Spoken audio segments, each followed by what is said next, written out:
Welcome back to another episode of It Starts With You podcast. I am so excited today to be talking to Rose James. Rose, thank you so much for joining us.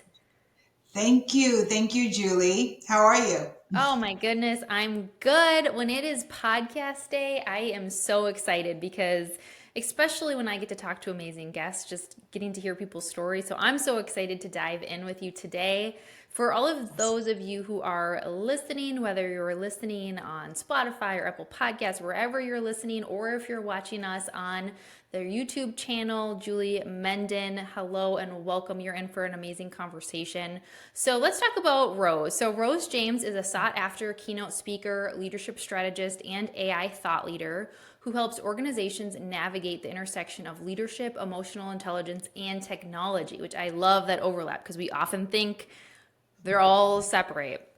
With a strong background in project management and strategic leadership, she has delivered impactful talks at global conferences, including PMI Global and PMI Europe. Rose is passionate about debunking AI myths, empowering leaders to make high impact decisions, and fostering workplace cultures that thrive in change. Her expertise has made her a trusted voice in leadership, AI integration, and professional development. When she's not speaking on stage, Rose is mentoring professionals, writing thought provoking articles, and pushing the boundaries of leadership in the digital age. Ooh, I love that last line, Rose. Mhm. I love Thank that. you. Okay, so you've got quite the bio, and I'm so excited to talk to you. I think there's so many different, before we hit record, there's so many different things that we could talk about. But first, I just want to hear a little bit about your background and kind of just give us in the short version of what got you into what you're doing now. Absolutely. Love to do that. I think that some people wake up when they're born or what have you, and they go, this is what I want to do. And their life is charted out for them. And it's like, okay, boom, they become that, right?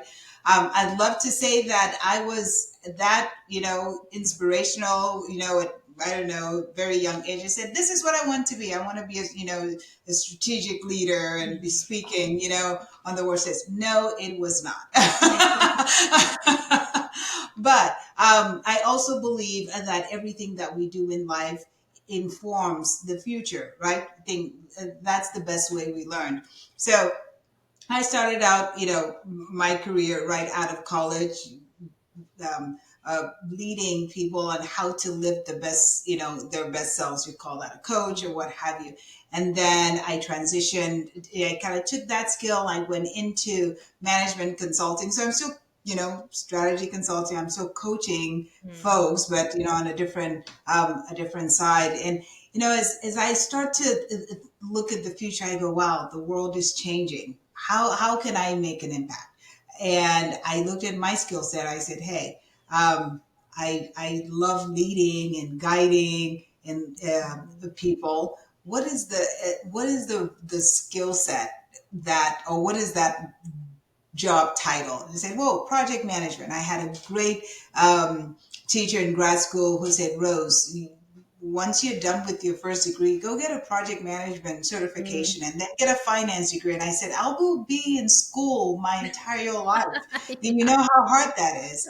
I have kids at home. He said, well, like, you'll be great, so just go do it. It's enough with the excuses. And I did. And and I think that one has shaped the way I think, the way I view the world. Mhm. One, I can listen to someone speaking in a boardroom, and I can use my project management strategy, finance, and tackle right that problem in a boardroom. I can speak to someone who's a leader, and I can listen to the problems, either they're an entrepreneur or small business owner, whichever, and I can connect with them and I can help them, if that makes sense. Mhm. So that's my story, and that's been my journey. Hmm. And that's so interesting in what you're saying around making the connection between those things. And that's what I'm excited to talk about because we see this intersection between, I mean, your project management experience, but then obviously, technology and leadership, and then the human component to this too. Like when we're talking about Yes, like the absolutely. human side to Absolutely. this. Hmm. So I want to talk a little bit around, especially because I know when we were talking, one of the things you said is, this whole idea of how leaders can start to utilize AI and how leaders can cultivate awareness. And again, it's just like when we think of I think people, this is top of mind because we've been utilizing DISC in different organizations. So if you're familiar with DISC and, some Yes. organizations, right? So there's different personalities. I think sometimes we think from like a technology perspective, people have this certain personality. And then people who, maybe aren't as detail oriented or in all the details, like we see them as like almost opposites. And so I think that's Right. a hindrance to people implementing and looking Hmm. at things from this like holistic picture. And so Right. just talk to me a little bit of like how did you even start to bring AI into the mix with like your project management experience and all of that? Like what even got you interested in the AI side? Absolutely. So, from a consulting background, I kind of started out in energy management, and then it was like IT, right? Hmm. Information technology. So I've done a lot of IT projects. So I'm not afraid of technology. So I think maybe that helps someone like me to. When we think about AI, I always tell folks when I teach courses or give talks on AI is not new, right? We know ChatGPT kind of brought it to the forefront for a lot of people, recently, with the first release a couple of years ago. But AI has always kind of been here, right? Since, you know, and I think that when I look at AI, artificial intelligence, what has interested me most has been efficiency. So if you think from a project management perspective, we are professionals that help to drive and implement change. And most of the time, organizations call us in as either project management professionals or any management consulting. We want to drive efficiency or increase our ROI, those types of impacts. And when I look at what AI is able to do, well, I can do my job a lot faster, more efficient. With the use of this technology.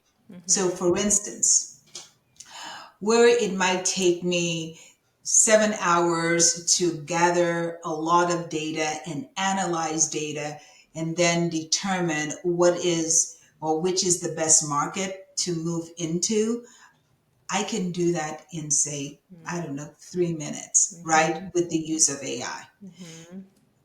So that has been just an incredible way that I encourage people to take a look and embrace this technology, because it frees your mind to level up. It frees your time to it frees your mind to step in to the workplace, that boardroom, the space in which you are creating impact in the world at a higher level than you would have been, right? Eight Hmm. hours gained is Hmm. huge, right? Yeah.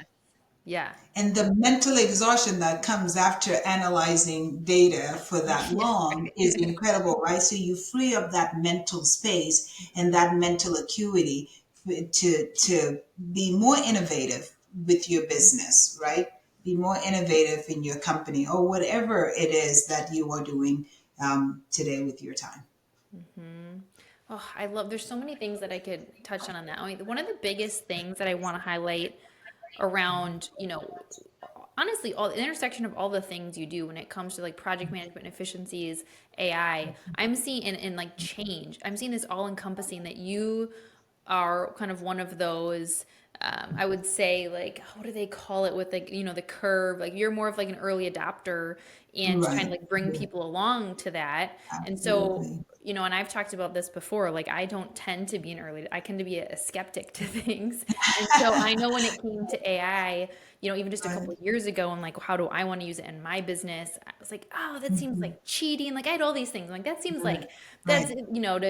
that seems like cheating to like put it in there and get Right. all of that. And I had to really reframe my mindset Right. around Right. how I utilize it, how I look at it, how Mhm. it is creating so much opportunity for people to use their time in other areas. Correct. So, talk to us a Correct. little bit about it for you as somebody who either this comes natural to you or you've worked on it to like embrace Right. change. If there's somebody Absolutely. listening who's going, Yeah, absolutely. So I appreciate so much being a skeptic because I can be too, right? mhm, I think it behooves all of us to evaluate, think before you make a decision. So I do appreciate that. I do want to say that in my talks on AI and leadership, um, or a recent article that I published, which is uh, the fear of the new, mm, AI and the timeless resistance to innovation. oh, I love that. So in that I cover the why the resistance. Is Mm, that as a change agent, I always like to understand the why behind anybody's decision to be resistant to a new idea or to move. So I in the article I touch on the why, and the why is typically that fear of the unknown, right? And I encourage leaders, I encourage people who may be skeptical to this innovation. Let's take a step back to understand why you may be resistant. mhm, And if you can be honest with yourself that, hey, I'm resistant because I don't know how to use it, or I don't know what it will do, or I have the fear that it may take over the world. Then let's have that right conversation, if mhm, that makes sense, right? And the second thing that I've also found has been, if you look through history, whenever there's a new type of innovation that comes out, there's resistance, mhm, right? There is resistance, and it comes back to that, that skepticism, that fear, or is because it it challenges what we know. Human nature is like, hey, you're bringing me something new. I have to adapt. I have to look at the world differently. When Carl Benz first introduced the first automobile, the number of critics that mhm, came out, and they feared the dangers of mhm. moving it 14 miles an hour. Are you serious? Like, Julie, think about Yeah. how fast the automobile Mhm, moves today. And back then it was like 14 miles an hour. This is terrible. Or when mhm, the Wright brothers, first came out with the idea of soaring through the skies, mhm, the ridicule, the skepticism. Everybody thought this is unheard of. This is unhuman. Or what about the telephone, right? The mhm. telephone was dismissed like it's a novelty, it'll go away. And then the internet was like, it's not going to last. It's so crazy to think about those things now. Yes. But so let me ask you, Julie, of Mhm, those three things that I've mentioned, the automobile, the airplane, the telephone, or the internet, mhm, those four, could you tell me how a business could operate today without any of those four? mhm. And no, I'm like, Right? I couldn't. Right? So if you were to tell someone, hey, I'm a business owner, I don't use the internet, Right. right? Mhm. Would I mean, Not it's gonna even last long. it's even hard to complete that sentence, right? Yeah. Because it's unheard of, right? Mhm, Or if you like, we can move between one city to the next record time mhm, because I can get on a plane, right? And so I just think that where we are is at the precipice of this technology, and think to the future. not 10 years, Julie. Mhm. I'm just saying 2 years. Yeah. Because of all the disruption that's happened within technology, AI has the like slowest or the shortest time in adoption. Mhm. Like within 2 years, the number of people that have adopted is like Mhm. incredible. Mhm. So I would just say, think in 2 years where we will all be. And can you imagine life without it? Mhm. Mhm. Oh, those are such great examples. And I know even as somebody now who's like has adopted it, right? Like I know in the beginning and now I see it and we're using it and we're talking to our clients about like the human side of it. Right. But even just to hear your examples where it's like, oh, I just had so many moments where it's like, yes, yes. So I think the people who are hesitant and whether it's AI or some other type of change, because I know that's a huge part of your expertise, is like when we have this change, we feel that resistance and that fear. And so I love that tip for you of like getting to the root of it, getting to the why and starting from Right. that place. And so my next question there is in the conversations you have with people, we know that we have people along the whole spectrum for change.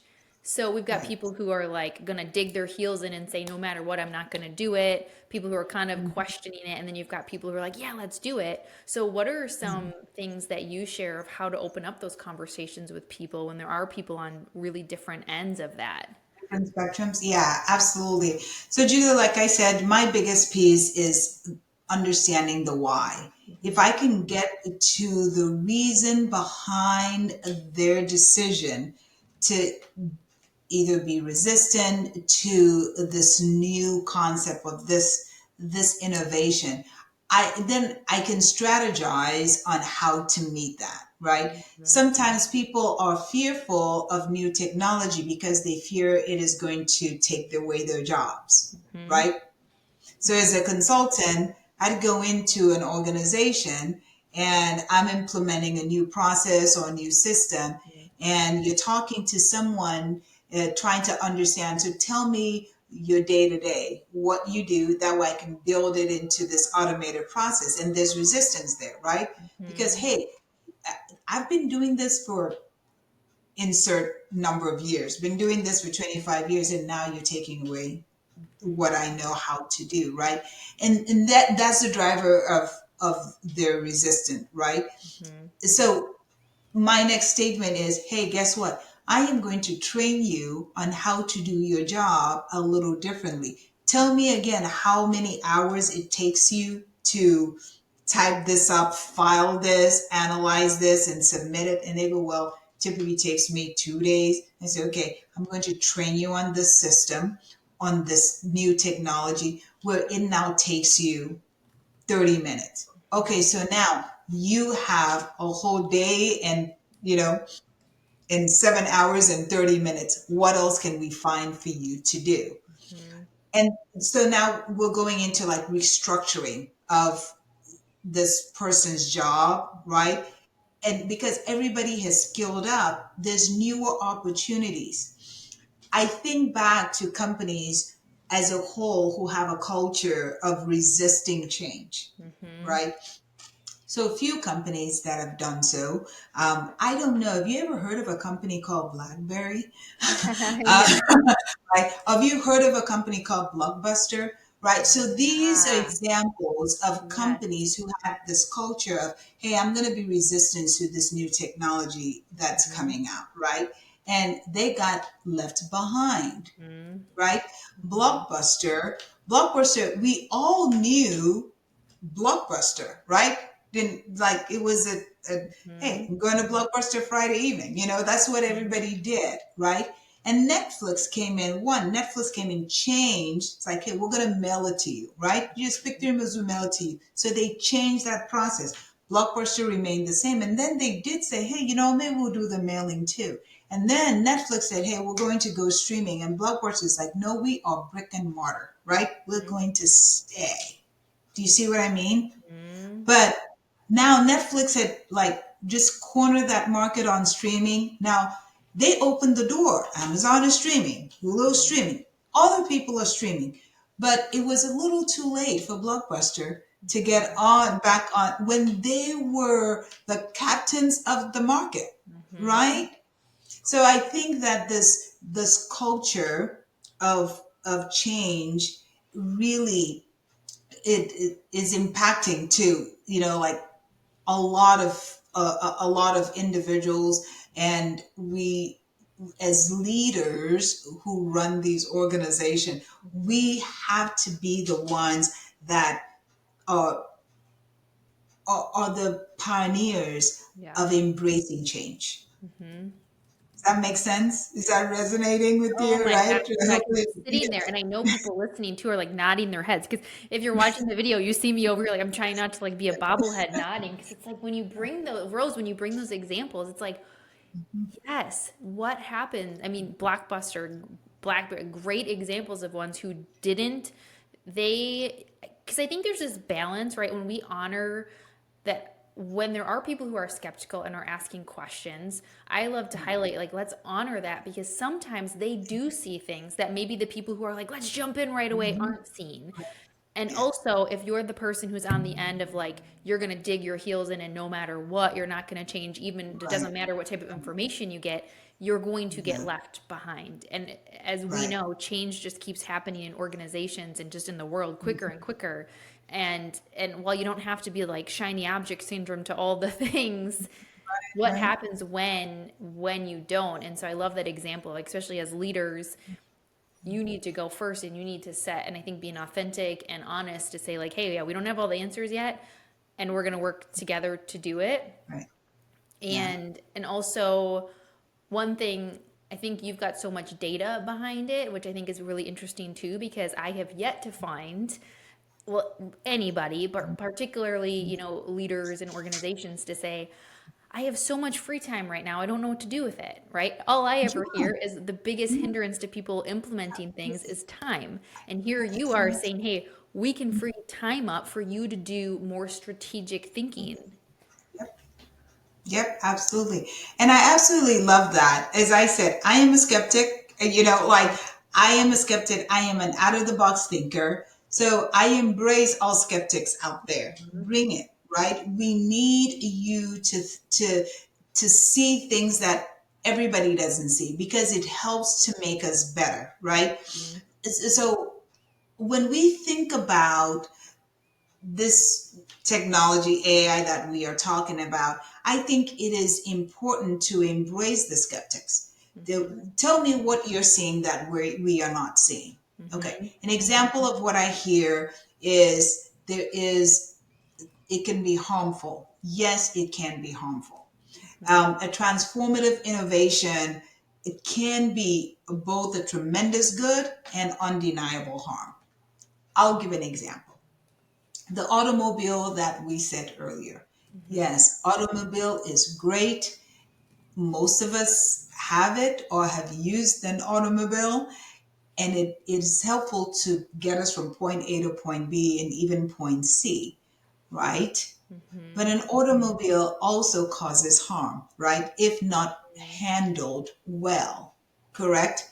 So, Mhm. what did we all collectively do? Hey, we instituted a guardrail. We said any human being that is going to drive an automobile needs to get training, needs to get tested, and get a license to handle an automobile.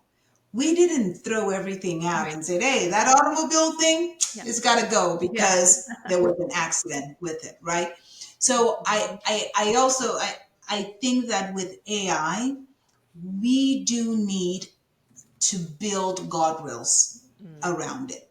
So Mhm. from cybersecurity, right? We need to ensure that we put those guardrails, and this is where the leaders come into play. Mhm. What are those guardrails that are going to help us navigate this utility in the right way for good, not for evil, for good, right? Mhm. Yeah, and that's, I love that example too around just the car. You have such good examples that I think people can, especially if you're either someone listening who's like, I'm not really doing AI yet, or I don't know what to do with it. The examples you're giving are great to think about because we do hear it, maybe one thing goes wrong, one thing doesn't go right with AI, and they're like, oh, we got to scrap it. Like, this isn't working.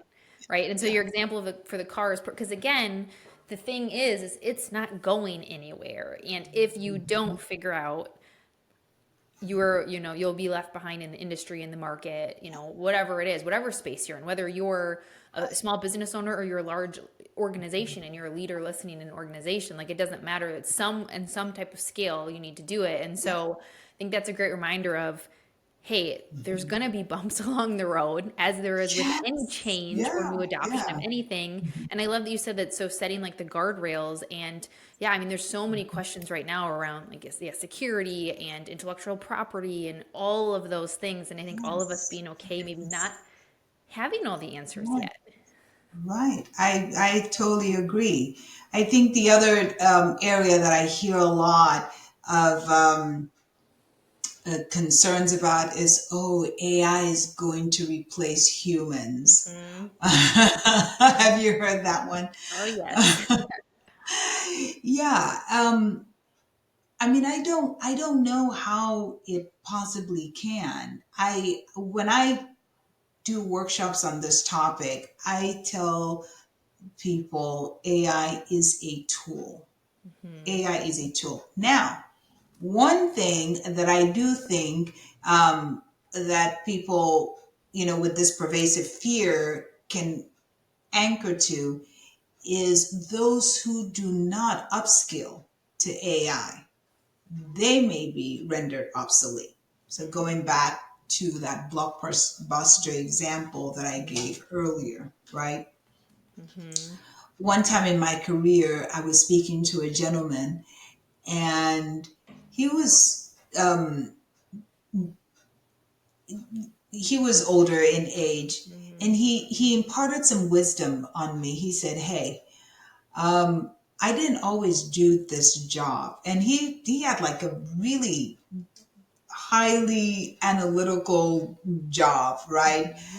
And he said, "I didn't always do this job, but I've been able to sustain my career because I embrace change." I know a lot of people who chose when Excel first came out. I'm talking Microsoft Excel. He said when Excel first came out, a lot of his colleagues at the time did not want to embrace learning Excel, Hmm. Hmm. right?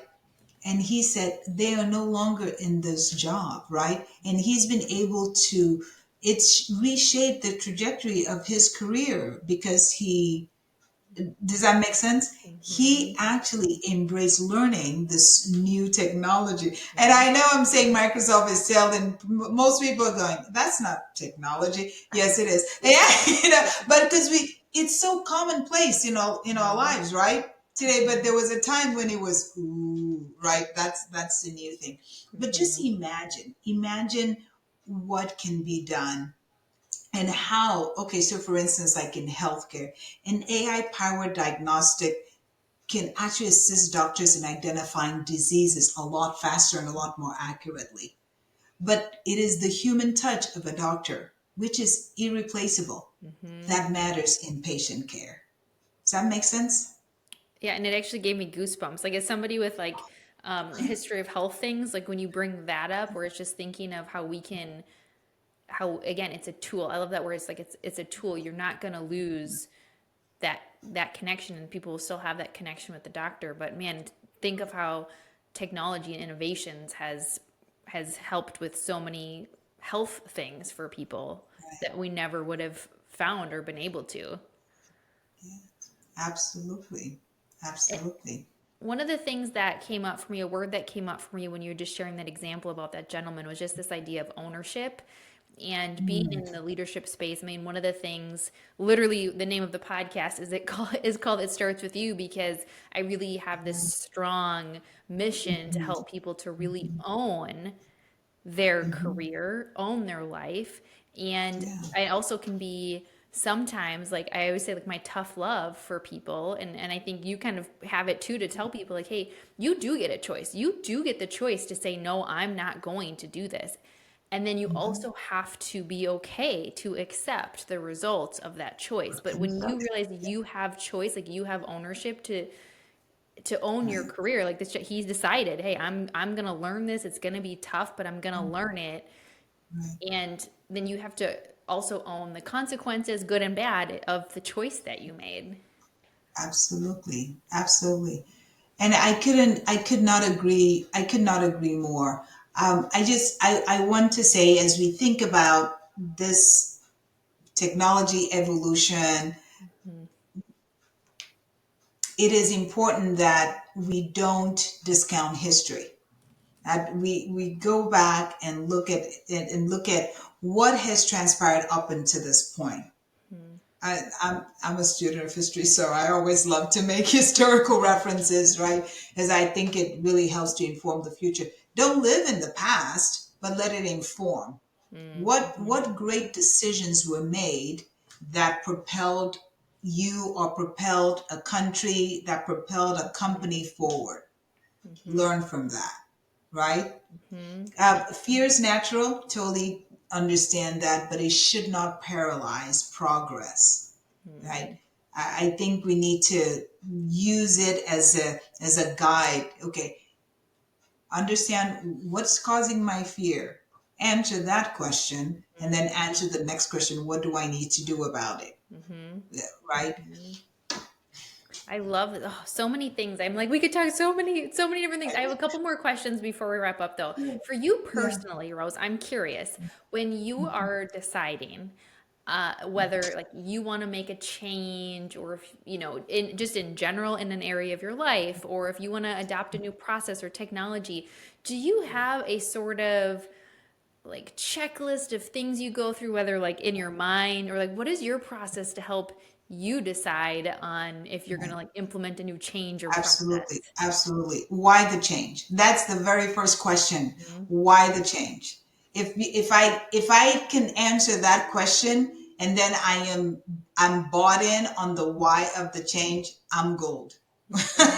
Mhm. I would be. As I told you, I'm a change agent. I am an outside of the box thinker. And it's very easy for me to look at a process, look at a tool, a product, and say, okay, nice job. This could be better, Mhm. if it's done a different way. So it's a lot easier for me to do that. But I always ask why the change.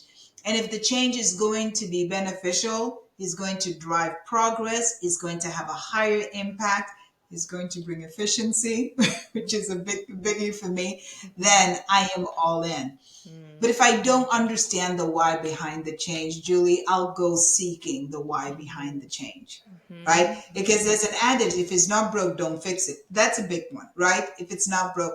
I remember Steve Jobs, when he first came out with the iPod, he Mhm. found a problem with the way we were listening to music. He's like, gosh, these tapes, like we put in the tape would get jumbled up. Do you remember Mhm. this, Julie? Like the tape would get done, and then I met, and I saw a comedian once, raise up, a pencil or a pen and said, "Hey, you newbies, what's this?" And someone said, "It's a pencil." It's like, "Nope, it is something we used to use to wind back tapes." Remember that, Yeah. Julie?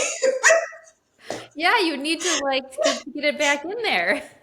Right, you had to stick it in there and then wind back the tape, rewind the tape, right? Oh And my goodness. Steve Jobs was like, something is wrong with this process. I does that make And sense? And it's so funny because we laugh about it now and we're like, if only we were the person to say, there's got to be a. My husband and I actually joke about this a lot because he's the type of guy who's like always looking for a better, more efficient, different way to do things. He's like, there's got to be a different way to do this. And we need people like that because yes, we sit there and we're like, yes, why didn't I think of that? Because now it seems so right. obvious to us when someone else figured it out. Absolutely. But I think also, Julie, on top of that, it is the courage. It is the courage to break the boundaries. Hmm. Because I know a lot of innovators out there Hmm. get ridiculed when they introduce a Hmm. new idea. Mm-hmm. right? So it is that courage. The biggest thing is, I think if you're going to be a leader, Mm-hmm. you need to just, resolve to get bricks thrown at you, because it's not going to be easy. Because you are going to think outside of the box. You have a vision where no one else sees the way you see. But just because you see differently doesn't mean that it's bad. So I would just encourage, be bold and go out there and Mm-hmm. implement that change. Mm-hmm.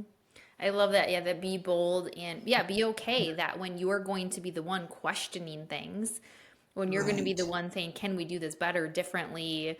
There's going to be people that come at you, right? And also, I think from a leadership perspective, just to add on to that, as a leader, to acknowledge maybe where you have gaps in seeing that and allow and really empower your team and make it a safe culture of people to innovate Right. and allow people Yes. to do that. I One of the things that has Yes. stuck with me for years, I had a manager at one point and I always thought I was adverse to change. I remember even Mm. growing up, my mom used to say like, "Oh, you just don't like change. You just don't like change."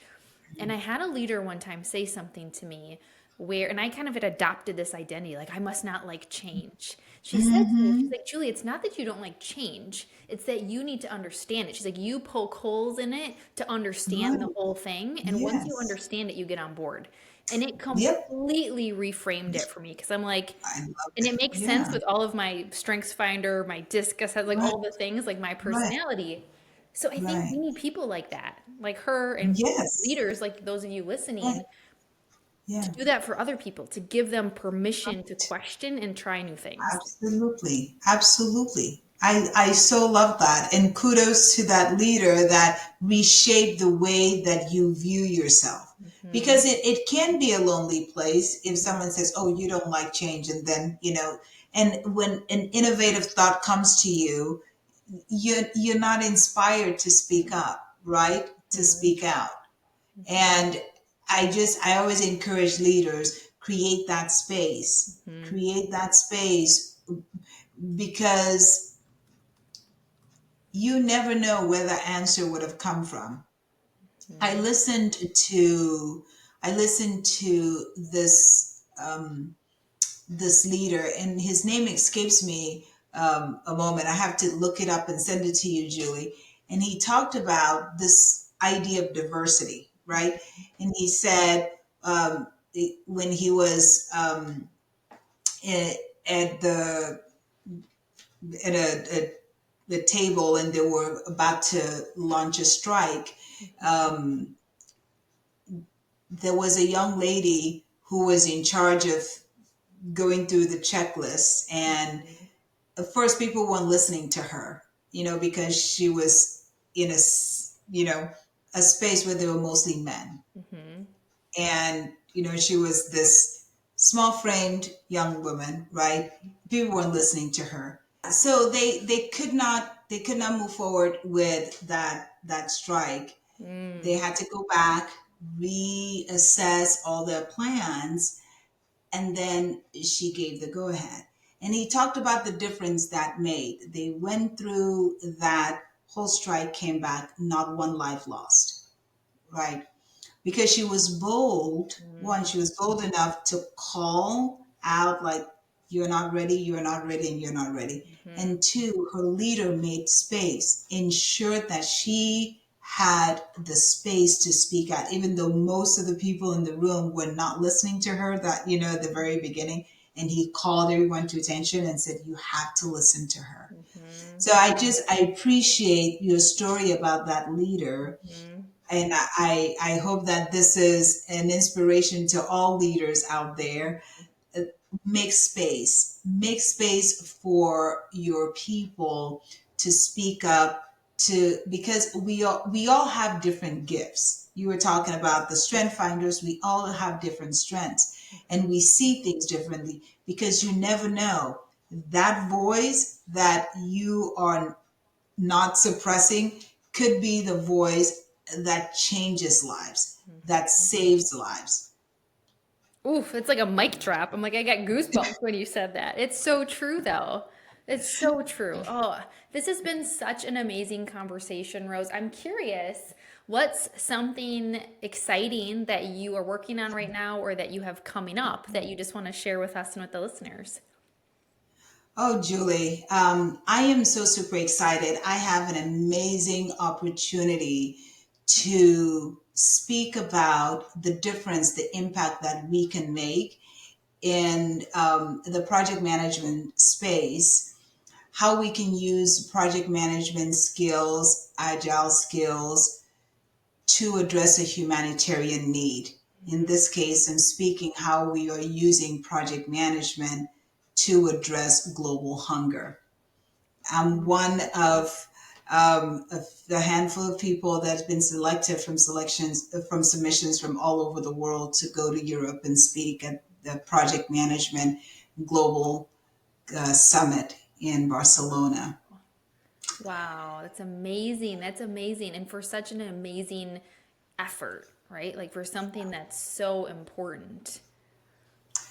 Yes, it is. I am so excited to have this opportunity to showcase the work that this organization is doing. But more importantly, I just hope that people are inspired to go out there and effect change, Hmm. impacting change, infect positive change, um, because the world needs our strengths. Hmm. Amazing. Oh, so amazing, Rose. Thank you so much for joining us for this amazing conversation, for giving me even a lot of like little nuggets of like just good reframes again and good examples to lean on of why it's so important. And to first of all give ourselves permission. It's okay if we have some fear, but get to the root of the why behind our resistance. And then if we understand that, and then also just great examples of what happens, when we don't embrace change, and also what can happen when we do, and those amazing things. So thank you so much for joining us. For all of you listening, please, please, please, the best thing that you can do is to share this episode. Reach out to Rose and say thank you for what stood out for you from the episode. Share this with others, on your social media, things like that. Go and leave us a rating and review because that helps us get the message out to more people. Make sure you check out the show notes where you can find ways to connect with Rose. Follow her. I know you're going to want to follow her. Check out her website, and then she also has an amazing offer for you listening for some free coaching opportunities, which we'll have linked in the show notes as well to check out her website. So thank you so much, Rose, again. And for all of you listening, go out there and be the change agents. Yes, thank you. Thank you. I hope your listeners are inspired. They will be.